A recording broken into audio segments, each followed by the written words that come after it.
கர்த்தர் உண்டு பண்ணின நாள், இதிலே களிகூர்ந்து மகிழ கடவோம். இயேசு அவர்களை நோக்கி, ஜீவ அப்பம் நானே. என்னிடத்தில் வருகிறவன் ஒரு காலும் பசியடையான். என்னிடத்தில் விசுவாசமாயிருக்கிறவன் ஒரு காலும் தாகமடையான். யோவான் 6:35. இயேசு யார்? இயேசு ஜீவ அப்பம் ஆனவர்.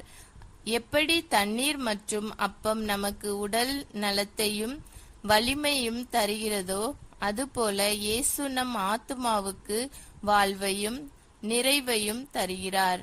இயேசுவே நம்புகிறவன் ஒருபோதும் ஆவிக்குரிய பசியும் தாகமும் அடைய மாட்டான். ஒரு சிறிய பைபிள் கதை கேட்போம். ஒரு நாள் பெரும் கூட்டம் இயேசுவை பின்தொடர்ந்தது. அவர்கள் அனைவரும் பசியாயிருந்தனர். ஒரு சிறுவனிடம் 5 அப்பமும் 2 மீனும் மட்டுமே இருந்தது.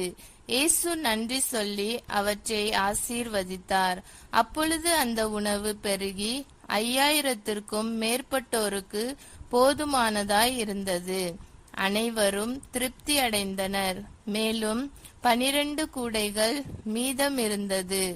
அதன் பின் இயேசு அவர்களுக்கு கற்றுக் கொடுத்தார், நான் சரீரத்திற்கு மாத்திரம் உணவு அளிப்பவர் அல்ல, ஜீவனுள்ள அப்பமும் நித்திய ஜீவனையும் அளிப்பவர் நானே என்றார். நாம் எல்லோரும் ஜெபிப்போம். அன்புள்ள ஆண்டவராகிய இயேசுவே, நீர் ஜீவனுள்ள அப்பம் இருக்கிறதற்காக நன்றி கூறுகிறேன். என் ஆத்துமாவை நிறைவு செய்கிறீர். எப்போதும் உம்மீது நம்பிக்கை வைத்து நடக்க எனக்கு உதவி செய்யும்.